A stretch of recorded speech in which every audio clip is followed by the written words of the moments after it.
कम्म कलंक डहेगी, नित्य निरंजन नादमय ते परमपणवेगी, ते परमपणवेगी।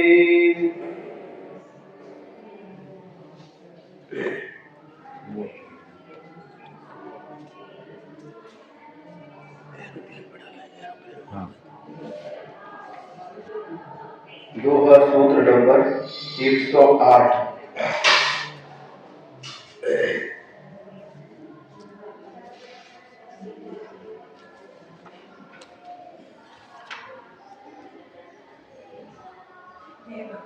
नाणिय नाण्यो नाण्येन नाण्यो जान मुनेहि, ता अन्नाणिं नाणमो किं परबंधुलहेहि। ज्ञानी ज्ञानिना ज्ञानिनं यावत् न जानासि, तावत् अज्ञानेन ज्ञानमयं किं परम ब्रह्म लभसे। क्या कह रहे हैं? ज्ञानी, हे ज्ञानी, ज्ञानी ज्ञानवान अपना आत्मा, ज्ञानिनः सम्यक ज्ञान के द्वारा, ज्ञानिनम ज्ञान लक्षण वाली अपनी आत्मा को, यावत यानी जब तक न जानासी नहीं जानता, तावत तब तक अज्ञानेन अज्ञानी होने से ज्ञानमय परम ब्रह्म अपने स्वरूप को किम लब से क्या प्राप्त कर सकता है, अर्थात नहीं कर सकता। आचार्य महाराज संबोधन कर रहे हैं कि हे ज्ञानी, जो ज्ञान से संपन्न अपना आत्मा है, वह ज्ञान के द्वारा ज्ञान लक्षण वाले आत्मा को जब तक नहीं जानता, तब तक अज्ञानी होने से ज्ञानमय अपने स्वरूप को क्या प्राप्त कर सकता है? नहीं कर सकता। क्योंकि जिसको प्राप्त करना है उसके बारे में जानकारी होना आवश्यक है, उसके बारे में ज्ञान होना आवश्यक है। आप बाजार में गए और बाजार में आपको जीरा चाहिए और आप चले गए किराने की दुकान पर और आपने जीरा मांगा, और जीरा के स्थान पर यदि आपको बड़ी सौंफ दे दी और आप उसको लेकर के आ गए घर में, माँ ने कहा अरे ये क्या लेकर के आ गए? जीरा। अरे आपने कहा था जीरा लेकर के आओ, तो जीरा लेकर के आ गए। उन्होंने कहा ये जीरा थोड़ी है, ये तो सौंफ है। अरे दुकानदार ने तो जीरा कह करके दिया है। माँ समझाती है, उसे जीरा दिखाती है, बेटा जीरा ऐसा होता है, ये तो सौंफ है। फिर उसको समझ में आ जाता है और वापस दुकानदार के पास जाता है कि आपने मुझे जीरा के स्थान पर सौंफ दे दी। जीरा तो ऐसा होता है। तो जब उसको ज्ञान हो गया तो बाद में वह दुकानदार सौंप लेकर के उसे जीरा दे देता है। अब उसकी पहचान उसको पता हो गई कि जीरा ऐसा होता है ना। और काली मिर्ची लेने के लिए गए और किसी ने पपीता के बीज दे दिए, क्योंकि पपीता के बीज और काली मिर्ची दोनों एक समान एक जैसे दिखाई देते हैं, देखने में एक जैसे होते हैं, लेकिन यदि आपको पहचान होगी, है पहचान कैसे होगी? एक लेकर के मुंह में रखेंगे तो ये तीखा लगेगा, तो ये काली मिर्ची है। काली मिर्ची काली तो रहती है, गोल रहती है, छोटी रहती है, लेकिन उसका स्वाद तीखा होता है। और यदि ये आपको ज्ञान है तो आप पहचान करके काली मिर्ची को ला सकते हैं। इसलिए जिस वस्तु की हमें चाहत है, उस वस्तु के बारे में हमें ज्ञान होना भी आवश्यक है। समझ में आ रहा है? अब दूध की पहचान क्या है? दूध सफेद होता है और जो चूने का पानी वो भी सफेद होता है। आग का दूध वह भी दूध कहलाता है, वह भी सफेद होता है। लेकिन इस दूध की पहचान क्या है? जिस दूध को हम पीते हैं, जिस दूध के माध्यम से रबड़ी बनाते हैं, खोआ बना करके पेड़ा बनाते हैं, गुलाब जामुन बनाते हैं, उस दूध की पहचान क्या है? और यदि आपको उसकी पहचान है तो आप सही सही दूध ला करके उसका उपयोग कर सकते हैं। सारांश यह है कि जिस वस्तु को मैं चाहता हूं उसकी पहचान होना आवश्यक है। यही बात यहाँ पर कह रहे हैं कि हे ज्ञानी, अपना आत्मा सम्यक ज्ञान के द्वारा ज्ञान लक्षण वाले आत्मा को जब तक नहीं जानता, जब तक उसे उसकी जानकारी नहीं होती, उसको नहीं जानता, तब तक अज्ञानी होने से ज्ञान में अपने स्वरूप को कभी भी प्राप्त नहीं कर सकता। यावत् कालम आत्मा कर्ता आत्मानं कर्मतापन्नम आत्मना करणभूतेन आत्मने निमित्तम आत्मनः सकाशा आत्मनि स्थितम समस्त रागादि विकल्प जालम मुक्त्वा न जानासि तावत् कालम परम ब्रह्म शब्द वाच्यम निर्दोषी परमात्मानं किम लभसे नैव इति भावार्थ। क्या कह रहे हैं कि जब तक यह आत्मा कर्ता बनकर के अपनी आत्मा को अपनी आत्मा के द्वारा अपनी आत्मा के लिए अपनी आत्मा से अपनी आत्मा में स्थित होकर के समस्त रागादि विकल्प जाल को छोड़ करके नहीं जानता, तब तक परम ब्रह्म शब्दवाच उस निर्दोषी परमात्मा को क्या प्राप्त कर सकता है? नहीं कर सकता। यह इसका भावार्थ हुआ। अथ अनंतरम, इसके बाद सूत्र चतुष्टयेन अंतरस्थले परलोक शब्द व्युत्पत्त्या परलोक शब्द वाच्यम परमात्मानं कथयति। अब इसके बाद में चार दोहा सूत्रों की अनंतर स्थल में परलोक शब्द की व्युत्पत्ति के द्वारा परलोक शब्द का वाच्यभूत परमात्मा को कहते हैं। परलोक शब्द की व्युत्पत्ति कैसे हुई ये बताते हैं, और परलोक शब्द का वाच्यभूत क्या है? वह परमात्मा है। इस प्रकार से कथन करते हैं। जो इज्जैतिम बंभुपरु जानिज्जैतिम सोई बंभुमुने विनुज्जेन लहु गम्यज्जै परलोई दृश्यते तेन ब्रह्मा परः ज्ञायते तेन स एव ब्रह्म मत्वा येन लहु गम्यते परलोके। क्या कह रहे हैं?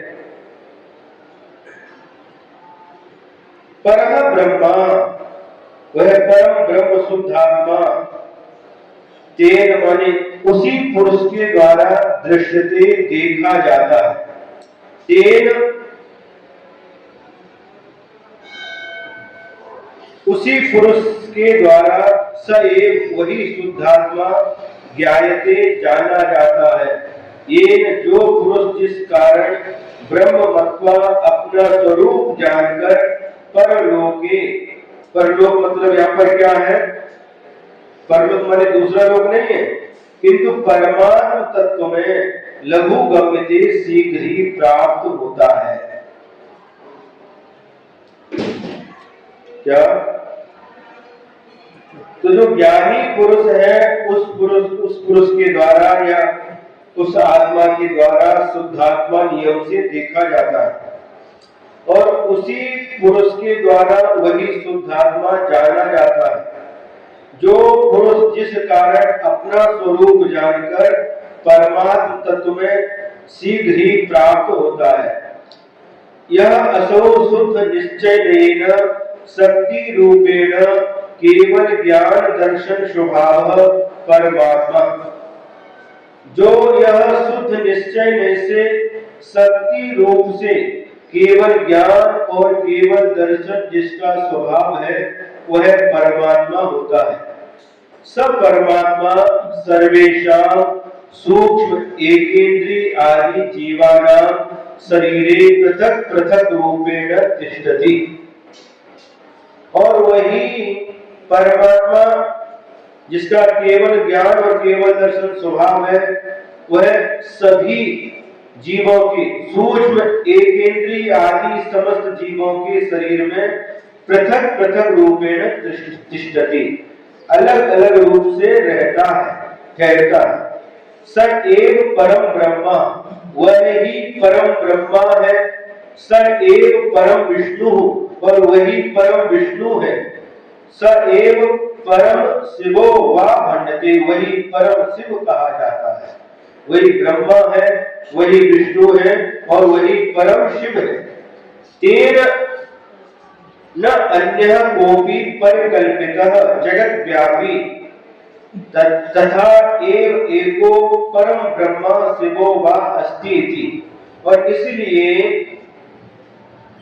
उससे कोई अन्य परिकल्पित, जो परिकल्पना की जाती है, जो लोग कल्पना करते हैं किस सृष्टि को, संसार को बनाने वाला ब्रह्मा है, इसकी रक्षा करने वाला विष्णु है और इसका संहार करने वाला महेश है। जो इस प्रकार की परिकल्पना अन्य मत के लोग करते हैं, उनके लिए कह रहे हैं ऐसा नहीं है। तेन न अन्य को भी परिकल्पित जगत व्यापी, कोई ऐसा अन्य कोई परिकल्पित जो जगत में व्याप्त है ऐसा, तथा एको उस प्रकार का एक कोई परम ब्रह्मा या शिव नहीं है। समझ में आ गया? अयम अत्र अर्थ, यह इसका अर्थ हुआ। यत्र असौ मुक्तात्मा लोकाग्रे तिष्ठति स एव ब्रह्म लोकः, स एव विष्णु लोकः, स एव शिव लोकः, न अन्य कोपि इति भावार्थ। जहां यह मुक्त आत्मा लोक के अग्रभाग पर, कहां पर? जब जीव को मोक्ष की प्राप्ति हो जाती है, इस ढाई द्वीप में से जहां से भी वह अरिहंत भगवान चार अगाध्या कर्मों को प्राप्त करके मोक्ष प्राप्त करते हैं। मोक्ष की प्राप्ति कहाँ होती है? इसी धरती पर ढाई लोक में ही मोक्ष की प्राप्ति होती है।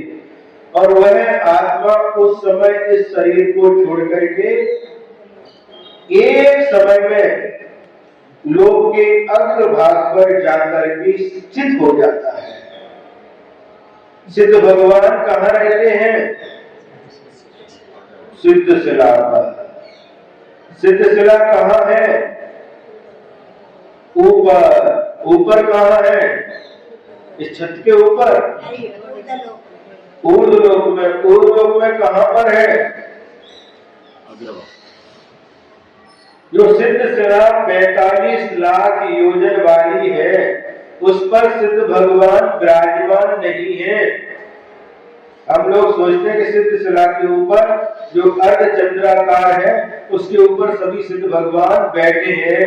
जैसे आप लोग श्री रामपुर में यहाँ पर बैठ करके सुन रहे हैं, ऐसे बैठे नहीं। भगवान सिद्ध शिला के ऊपर नहीं बैठे, फिर कहां पर है?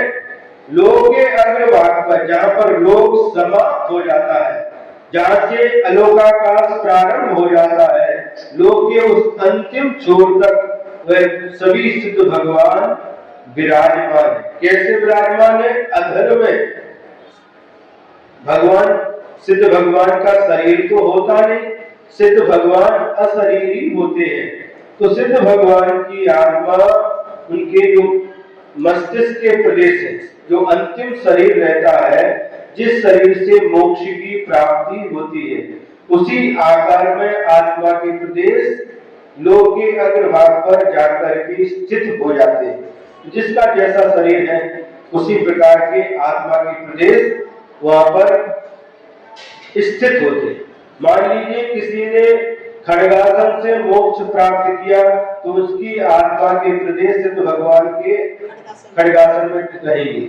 जिन्होंने पद्मासन से मोक्ष प्राप्त किया, तो उन भगवान के आत्मा के प्रदेश पद्मासन में रहेंगे।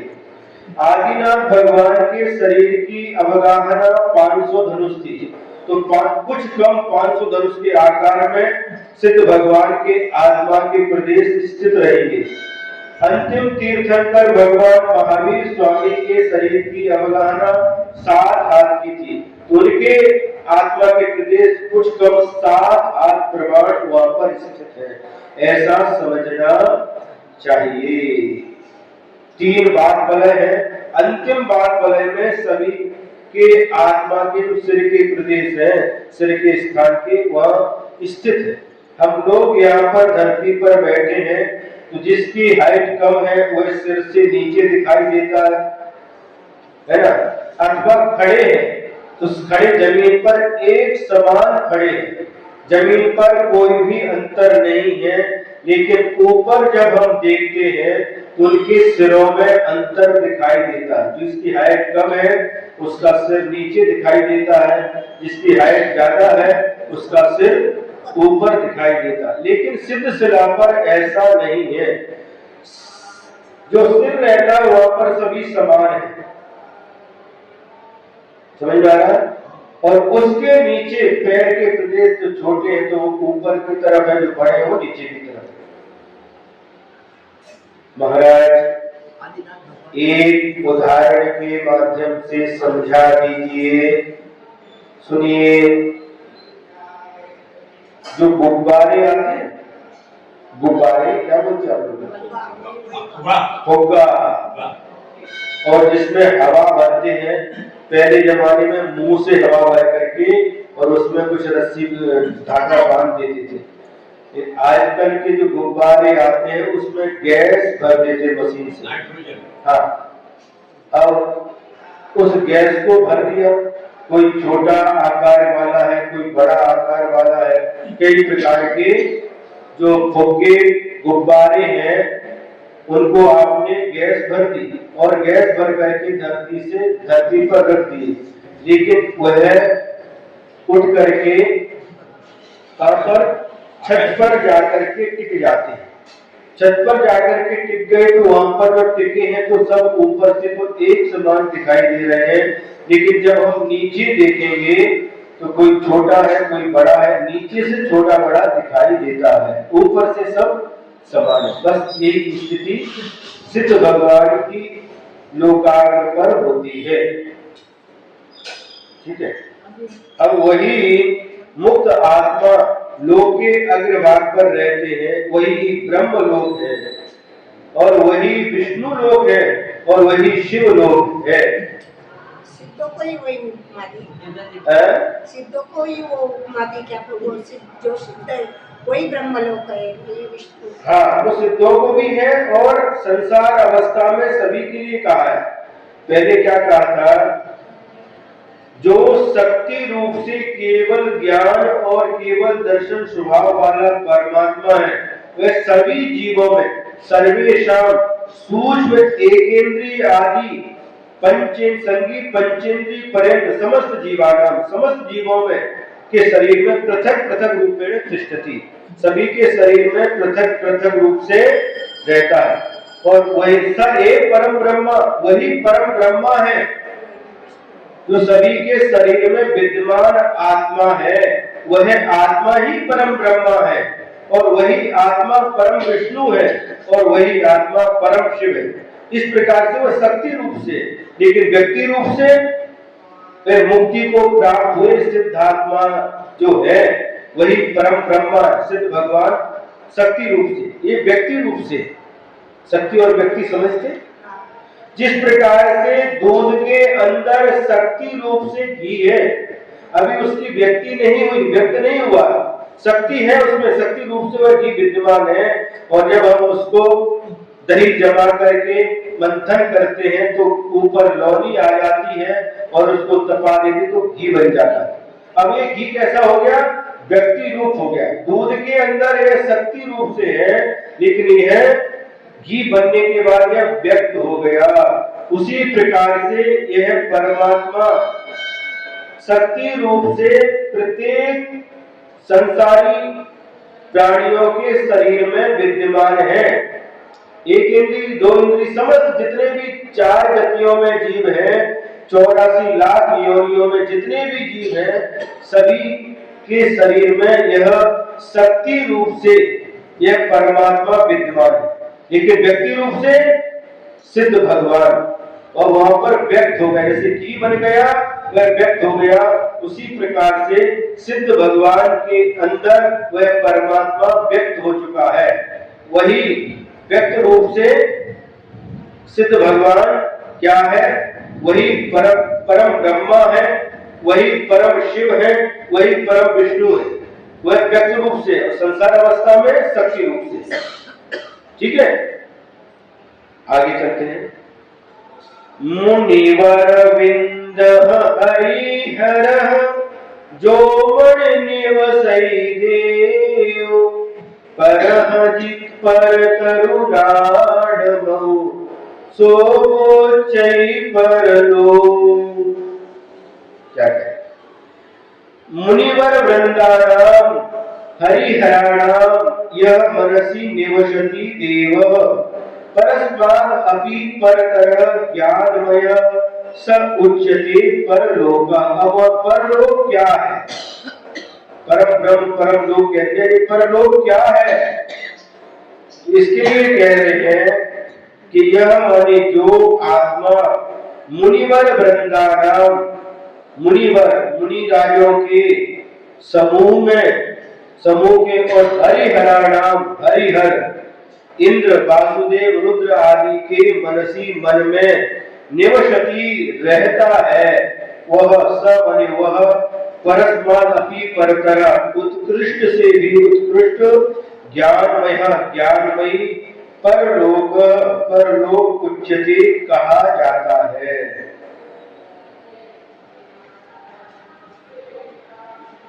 समझ में आया? यहाँ पर परलोक किसको कहते हैं? जो आत्मा मुनियों के समूह के इंद्र वासुदेव आदि के, हरिहर आदि के मन में रहता है, वह उत्कृष्ट से भी उत्कृष्ट ज्ञानमयी परलोक कहा जाता है। बड़े बड़े मुनीश्वर जिसका ध्यान करते हैं, जिस शुद्धात्मा का ध्यान करते हैं, वही यहाँ पर परलोक शब्द से कहा है। उस परमात्मा का नाम ही परलोक है। अथवा व्यवहार नए से स्वर्ग मोक्ष को परलोक कहते हैं। वो कहाँ गए? किसी का मरण होता है तो कहते हुए परलोक सिधार गए। सभी परलोक नहीं जाते, बोलते मतलब परलोक यहाँ पर जो संसार अवस्था में जो कहा जाता है परलोक, माने इस मरण हो गया उसका, इस पर्याय को छोड़ करके दूसरी पर्याय में चला जाए, परलोक चले गए, परलोक सिधार गए। कौन सा भी होगा? एक कोई भी लोग हो सकता, कहीं पर भी जा सकते, लेकिन परलोक सिधार गए यानी उनका मरण हो गया। अलग अलग स्थान पर इसके लिए शब्दों का प्रयोग किया जाता है।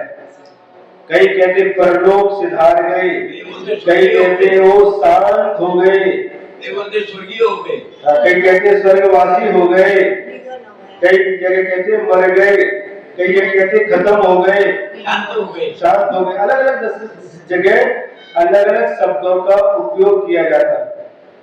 वहां पर कहते वो खत्म हो गए, फलानी चीज खत्म हो गई। खत्म कहाँ हो गए? नहीं, खत्म नहीं होती। लेकिन व्यवहार में ऐसा कहते वो खत्म हो गए, कहते ना करेंट में क्या कहते हैं? खत्म हो गए, फलानी चीज खत्म हो गई, फलानी बाई खत्म हो गई। यही शब्द निकलता है, यही शब्द निकलता है। हाँ, उधर ऐसा बोलते हैं। तो हर जगह यहाँ पर कहते शांत हो गई, वो शांत हो गए। तो अलग अलग शब्दों का प्रयोग किया जाता, सबका अर्थ एक ही है। अवसान हो गया, अवसान हो गया, ये भी बोलते हैं, बिल्कुल मरण हो गया। अलग अलग शब्दों का उपयोग करते हैं, लेकिन सबका अर्थ एक ही होता है। आयु क्षयेन मरणम, उनकी आयु समाप्त हो गई, इस शरीर को छोड़ करके चले गए। कहाँ चले गए? एलोरा चले गए। एलोरा से आई है तेजस्वी। कहाँ चले गए? यहाँ से मरण करके एलोरा में जन्म ले सकते हैं, एलोरा से मरण करके श्री रामपुर में जन्म ले सकते हैं, कहीं पर भी जाकर के जन्म ले सकते हैं। समझ में आ रहा है कि नहीं? इसको बोलते क्या है? चले गए, चल बसे, ये भी बोलते हैं, वो चल बसे। यहाँ से मान लो पूना गए ट्रेन से या गाड़ी से, तो पूना गए ऐसा बोलते हैं, लेकिन चल बसे ऐसा नहीं बोलते। अलग हो जाएगा। चल बसे का मतलब क्या? चल बसे अभी नहीं आएंगे। आएंगे ना, आएंगे। अब उस शरीर से दोबारा नहीं आएंगे। नहीं, लेकिन वो जब नरक गति में जाता है तब वो फिर 84 लाख योनि में फिर के आता है ना। नहीं, 84 लाख योनि में फिर करके नहीं आता। उस शरीर, जो शरीर था वो शरीर नहीं, अब दूसरा शरीर लेकर के आता है। कहीं बाहर जाते हैं तो चल बसे ऐसे नहीं बोलते, बाहर गए तो चले गए, वो भी तो गए हैं। कहाँ गए? वो आने वाले हैं, वो लौट करके वापस आने वाले हैं। बीच में भी चल बसे हो सकते हैं। गए हैं, रास्ते में एक्सीडेंट हो गया, जब पहले गए थे पूना के लिए तो पूना गए, और रास्ते में एक्सीडेंट हो गया, चल गए, अब चल बसे। समझ में आ रहा है?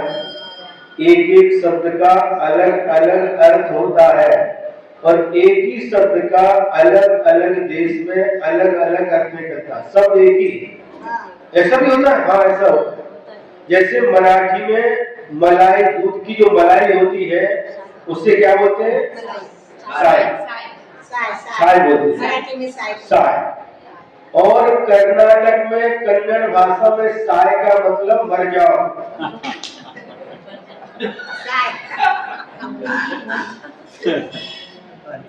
साय का मतलब मर जाओ। तो अपने जो महाराज जी ऋषभ सागर जी, ये कर्नाटक से महाराष्ट्र में पहली बार आ गए, और आहार चालू था। एक घर की जो महिला थी, माता, उन्होंने मलाई लेकर के आए, बोले महाराज जी साय। ये महाराज देखने लगे उसको, ये कन्नड़ भाषा के थे, कर्नाटक के थे, कन्नड़ भाषा आती थी। महाराज जी साय, महाराज जी मर जाओ। सत क्या निकलेगा? कन्नड़ में क्या निकलेगा? महाराज जी साय, महाराज जी मर जाओ। उनको मराठी पता नहीं। अब ये साय माने मलाई, हमको पता है। उनको जो महिला बोली थी मराठी से, उनको वो देखने लगे, ये क्या बोल रहे हैं? तो शब्दों के भी शब्द एक ही है, लेकिन अलग अलग देश में अलग अलग अर्थ निकलता है। एक बार की बात है, गुरुदेव आचार्य श्री विद्यासागर महाराज जी के संग में थे, उनके साथ में थे, और उस समय शायद रामटेक की बात है या अमरकंटक की बात है। तो एक महाराष्ट्र का चौका आया, अपन तो उत्तर भारत के थे, मराठी अपन को आती नहीं थी, और चौके में आहार चालू हो गया रक्षा भक्ति के साथ में, और उस चौके के एक सदस्य ने कहा मीठा मीठा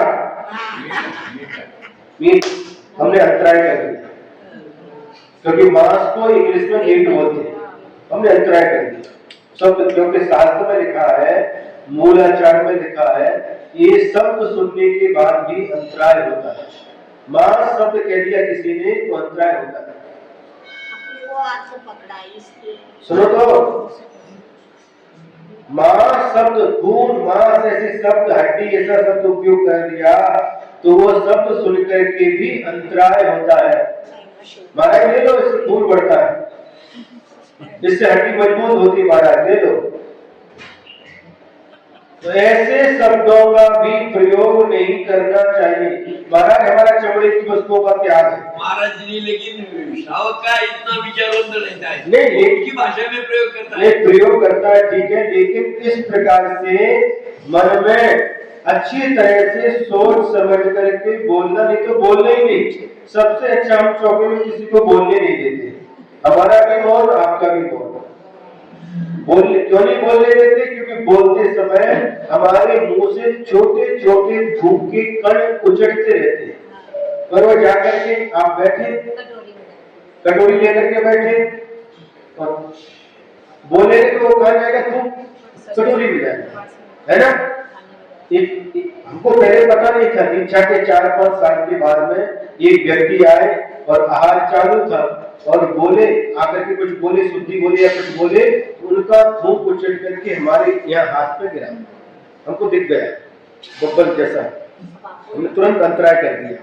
अंतराय कर दिया, उसके बाद मन में विचार आया, ये थूक हाथ के ऊपर गिर गया तो हमें दिख गया, मान लीजिए यही थूक दूध के अंदर गिरेगा तो क्या दिखेगा, पानी के अंदर जाएगा तो क्या दिखेगा, भात के अंदर गिरेगा तो क्या दिखेगा, दाल के अंदर, सब्जी के अंदर गिरेगा तो क्या दिखेगा।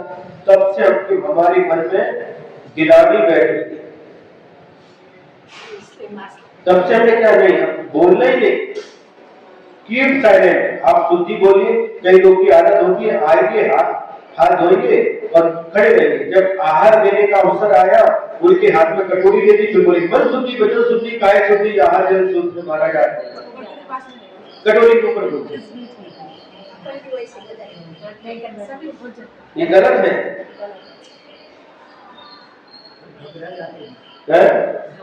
घबरायचे नाही, शांत ठेवायचे, डोका गार ठेवायचे। देखो घबराए तो बनता हुआ काम भी बिगड़ जाता है, नंदू काका, बनता हुआ काम भी बिगड़ जाता है, घबराने से बनता हुआ काम भी बिगड़ जाता है। आप ड्राइविंग कर रहे हैं और सामने कोई ऐसा अवसर आ गया और आप घबरा गए, घबराएंगे तो क्या होगा? क्यों कुणाल? बड़गांव को गया था, दूसरे गांव गया था क्या?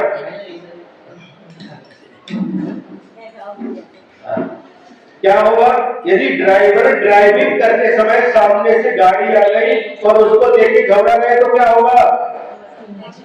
बताओ, एक्सीडेंट हो जाएगा, गाड़ी खाई में भी गिर सकती है। डॉक्टर ऑपरेशन कर रहा है और ऑपरेशन कर रहा, मान लीजिए ब्रेन का ऑपरेशन कर रहा है और ब्रेन खोल करके रख दिया और घबरा गया, क्या हो जाएगा? बोलो पेशेंट। घबराने की आवश्यकता नहीं, घबराने से बनता हुआ काम भी बिगड़ जाता है। मेडून घ्यायचं नहीं। इसीलिए महाराज जी, जिसके परिवार का वो है उसके परिवार का डॉक्टर हो तो उसका ऑपरेशन नहीं करता। बिल्कुल सही बात कही आप, बिल्कुल सही बात। जिसके परिवार का सदस्य है उसका ऑपरेशन नहीं करता, कितनी अच्छी बात होता है, क्योंकि अपना ही परिवार घबरा सकता है, घबरा सकता है और ऑपरेशन फेल हो सकता है, इसलिए वह दूसरे डॉक्टर के पास जाकर के ऑपरेशन कराता है। बिल्कुल सही बात है।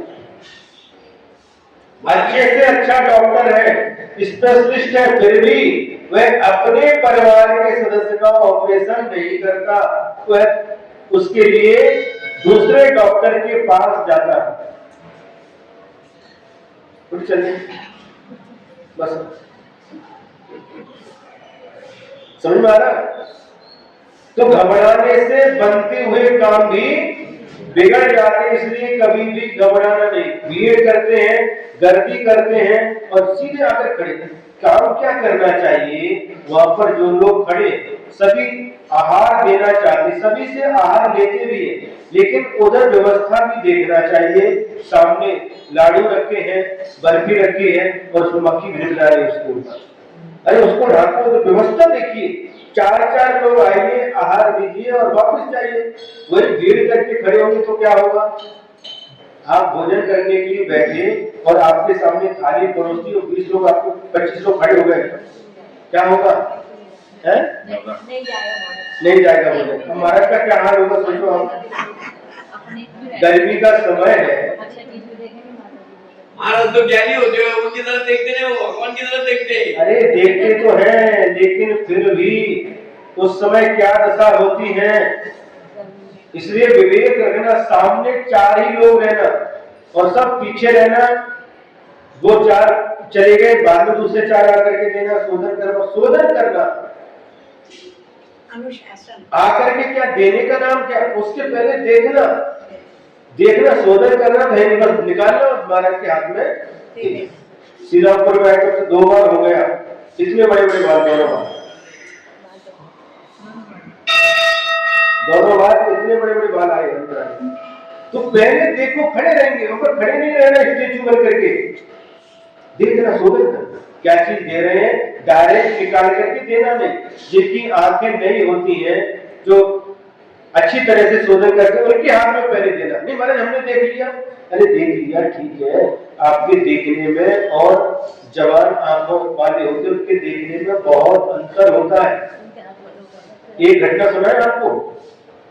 मध्य प्रदेश में एक सागर नाम का शहर है और सागर से 30 किलोमीटर लगभग बंडा गांव है, और उस बंडा गांव में हम थे। आचार्य के सानिध्य में पंच कल्याण प्रतिष्ठा हुई थी। 1 महीना लगभग वहां पर थे। एक चौके में पड़गान हो गया और आहार शुरू हुआ। एक दादी थी और हाथ में उन्होंने मिर्ची की कटोरी पकड़ ली, हरी मिर्ची के पीस बना के बनाते ना, पकड़ ली। हमने उनको इशारा किया, उनको दिखा दो, उनके घर में एक लड़की थी, उनको दिखा दो।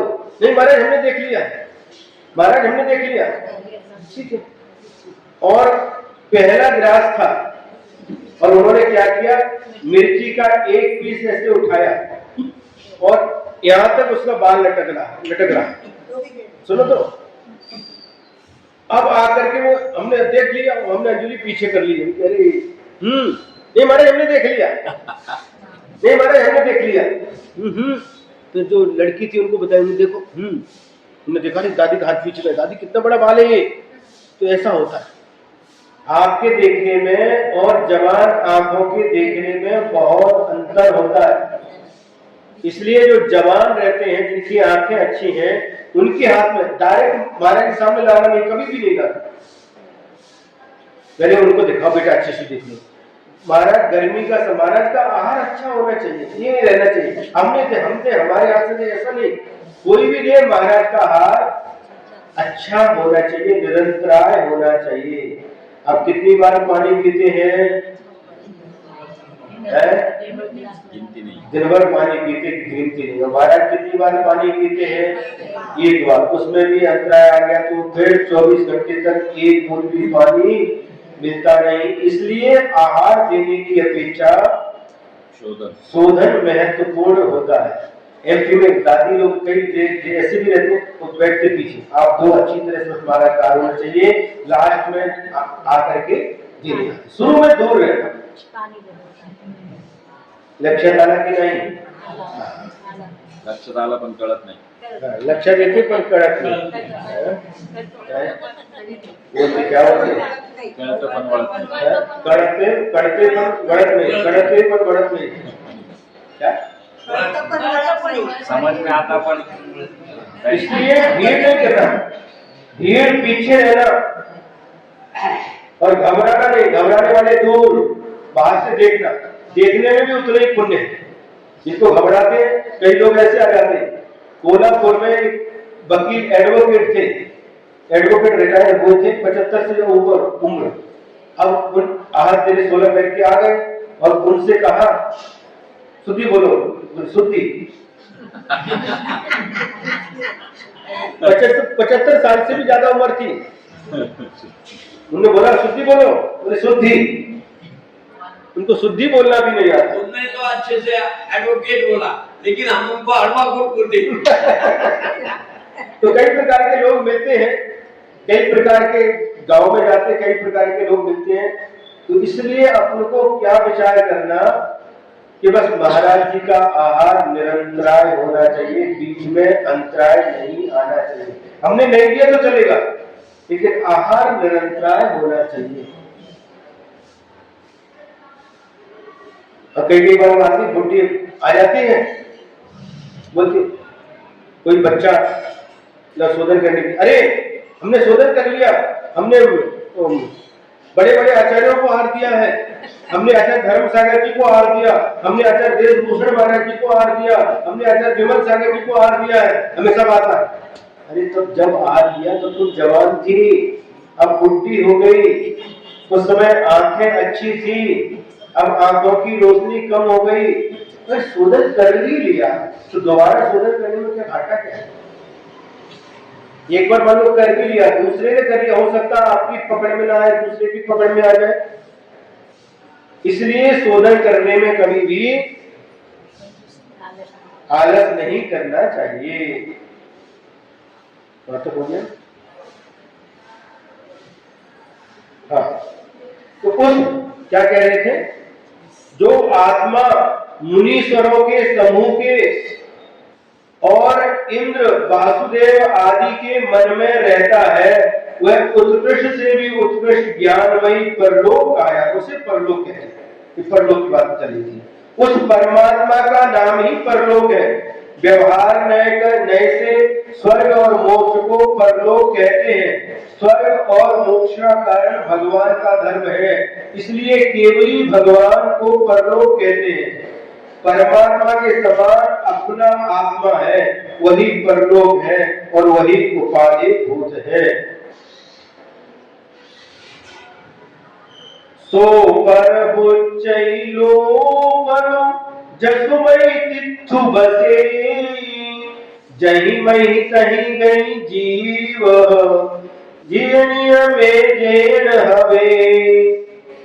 सह पर उच्चते लोकः परः यस्य मतिः तत्र वसति, यत्र मतिः तत्र गतिः, जीवस्य एव नियमेन येन भवति। क्या कह रहे हैं?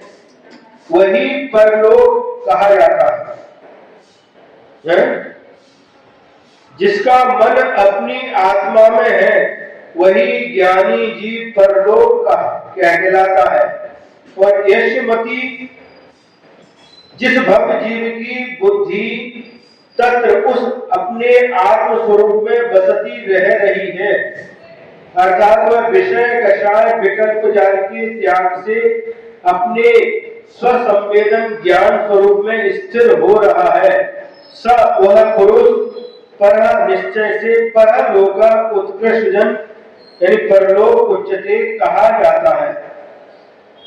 परलोक माने उत्कृष्ट व्यक्ति, उत्कृष्ट जन, अर्थात जिसकी निज बुद्धि अपने स्वरूप में ठहर रही है, वही उत्तम जन है। क्योंकि यत्र मति तत्र गति, जैसी बुद्धि होती है वैसी ही जीव से जीव की गति होती है। ऐसा जिनेन्द्र भगवान ने कहा। क्या कहा? यथा गति यथा मति तथा गति। यहाँ पर कहे यत्र गति तत्र, यत्र मति तत्र गति, एक ही बात है। जैसी मति होती है वैसी ही गति होती है। भावना भवनाशिनी, भावना भव का नाश करने वाली होती है। इसलिए अपनी मति को, अपनी बुद्धि को अच्छे कार्य में लगाना चाहिए। शुद्धात्म स्वरूप में जिस जीव की बुद्धि होती है उसकी वैसी ही गति होती है। जिन जीवों का मन निज वस्तु में है उनको निज पद की प्राप्ति होती है, इसमें संदेह नहीं है। जिसकी बुद्धि मोक्ष में लगी है और मोक्ष के लिए ही पुरुषार्थ कर रहा है, उसे निश्चित रूप से मोक्ष की प्राप्ति होती है। और जिसकी मति, जिसकी बुद्धि संसार में लगी है, उसे संसार की ही प्राप्ति होती है। काय केलं पाहिजे, काय करायचे,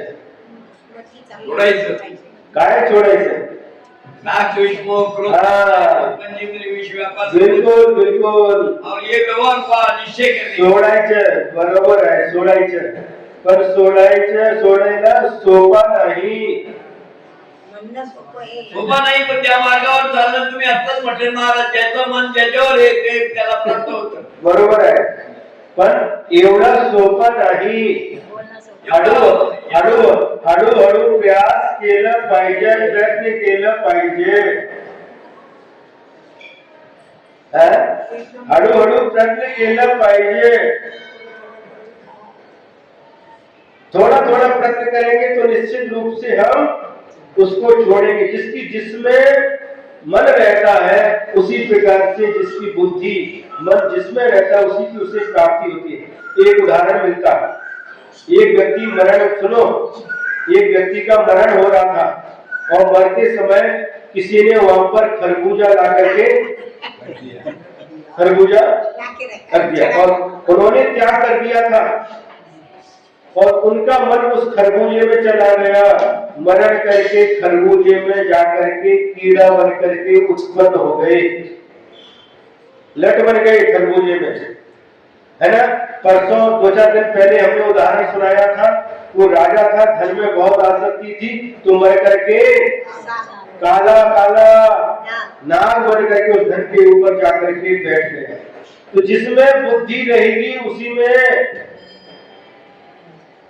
वैसी ही गति हो जाती है। इसलिए अपनी बुद्धि को कहाँ रखना चाहिए? अपनी आत्मा में, अपने में यदि अपनी बुद्धि होगी तो अपने निज पद की प्राप्ति होगी, इसमें कोई संदेह नहीं है।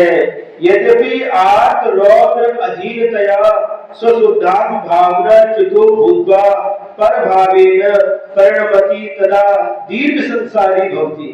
जब यह आत्मा आर्त रौद्र के ध्यान के अधीन होने से अपने शुद्ध आत्मा की भावना से च्युत होता हुआ पर भाव से परिणमन करता है, तब दीर्घ संसारी होता है। और यदि पुनः निश्चय रत्नत्रयात्मके परमात्म तत्वे भावना करोति तर्हि निर्वाणं प्राप्त होति। और यदि यह निश्चय रत्नत्रयात्मक परमात्म तत्व में भावना करता है तो निर्वाण को प्राप्त करता है। इति ज्ञात्वा सर्व रागादि विकल्प त्यागेन तत्र एव भावना कर्तव्या। यह जान करके सभी प्रकार के राग आदि विकल्पों को त्याग कर उसी शुद्ध आत्मा की भावना करना चाहिए। जही मई तही गई जीव तू मरण विजेण लहे ते पर बंभु ये विमई मां पर दवि करे। यत्र मति तत्र गति जीव तो मरण अपि येन लभसे तेन पर ब्रह्म मुक्त्वा मति मां पर द्रव्ये कार्षी। क्या कह रहे? हे जीव, हे आत्मन, यत्र मति, जहां तेरी बुद्धि होती है, तत्र गति, वहीं पर तेरी गति होती है। जहां तेरी बुद्धि है वहीं पर तेरी गति है। उसको येन, जिस कारण से तुम मृत्वा, तू मर करके लब से पावेगा, इसलिए तू परम ब्रह्म को मुक्त्वा छोड़कर पर द्रव्य पर द्रव्य में मतिम बुद्धि को माकाशी मत कर। क्या समझा रहे? कितने देखो आचार्य महाराज कितनी करुणा दृष्टि से हम जैसे अज्ञानी लोगों को समझा रहे हैं। क्या कह रहे हैं? जहां पर तुम्हारी बुद्धि होगी वहीं पर तुम्हारी गति होगी, इसलिए तू मर करके वही पावेगा जिसमें तेरी बुद्धि होगी। इसलिए सारे के सारे पर भावों को छोड़ करके, सारे सारे संकल्प विकल्पों को छोड़ करके, हे भव्यात्मन, तो अपनी शुद्ध आत्मा में अपनी बुद्धि को लगा। जो व्यक्ति जो चाहता है उसी में उसकी बुद्धि लगती है। पर द्रव्य देह संग आदिशु मां काशी, इस शरीर आदि में ये भी पर द्रव्य है, शरीर आदि भी पर द्रव्य है, इसमें अपनी बुद्धि को मत लगाओ। जब शरीर ही पर है तो शरीर से संबंध रखने वाले माता पिता, भाई बहन, पति पत्नी, बच्चे आदि हमारे कैसे हो सकते? तो स्पष्ट रूप से पर दिखाई दे रहे हैं, इनमें ज्यादा अनुरक्त मत हो।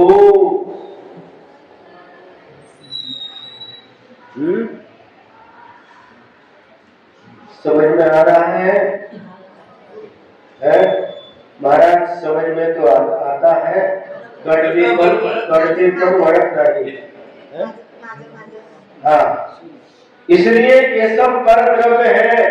इन पर द्रव्यों के बीच में रहते हुए भी मैं इन सब से भिन्न हूँ, इन सब से अलग हूँ, इन सब से ऊपर उठा हुआ हूँ, ऐसा भी कम से कम 10-5 मिनट के लिए विचार किया करो। आचार्य शांति सागर महाराज जी ने कुंतलगिरी सिद्ध क्षेत्र पर संलेखना ली थी और वहां पर अंतिम उपदेश हुआ था। आज भी वो रिकॉर्ड है, ऑडियो रिकॉर्ड है, और उसमें वह बार बार कह रहे हैं उत्कृष्ट रूप से 6 घड़ी, मध्यम रूप से 4 घड़ी, जगन रूप से 2 घड़ी शास्त्रामध्ये सांगितले आहे। आत्म ध्यान करा, आत्मचिंतन करा। और फिर कहते एवढा नाही तो 10-15 मिनिट, 5 मिनिट तर आत्मचिंतन करा। जेवढी वेळ मिळेल तेवढा आत्मचिंतन करा, आत्मचिंतन करा। बाबांनो, भिऊ नका, भिऊ नका, भिऊ नका, आत्मचिंतन करा। उस आत्मा के बारे में कम से कम 10 मिनट के लिए तो सोचो। ये जो कुछ भी है सब छोड़ करके जाना है। इस सब के बीच में रहते हुए भी क्षण भर में हम यहाँ से इस सब को छोड़ करके चले जाते हैं। कोई भी हमारे साथ आने वाला नहीं है। कितना भी माझा माझा करो, माझा भी सब यहीं पर रहकर रह जाता है और सबको छोड़ करके यह आत्मा रूपी हंस उड़ जाता है, निकल जाता है। कहां पर? जैसी गति, जैसी मति वैसी गति। जहां पर बुद्धि होती वहीं पर जाकर के, अथवा जैसे कर्मों का बंद किया है, जिस आयु का बंद किया है, वहां पर जाकर के यह आत्मा जन्म ले लेता है। इसलिए आचार्य महाराज करुणा करके बार बार समझा रहे हैं, इन सबके प्रति ममत्व भाव को छोड़ो। शरीर तो छोड़ नहीं सकते, परिवार को भी छोड़ नहीं सकते, धन दौलत जो इकट्ठी की है उसको भी नहीं छोड़ सकते। कम से कम उसके प्रति ममत्व भाव तो छोड़ो, आसक्ति छोड़ो। बस ये जो मिला है यह मेरे अतीत में किए हुए पुण्य कर्म का फल है, बस इतना ही विचार करो।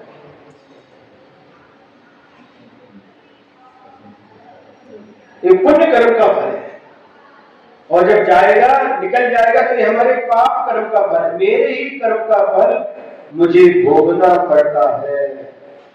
ऐसा दृढ़ विश्वास रखो, दृढ़ श्रद्धा रखो।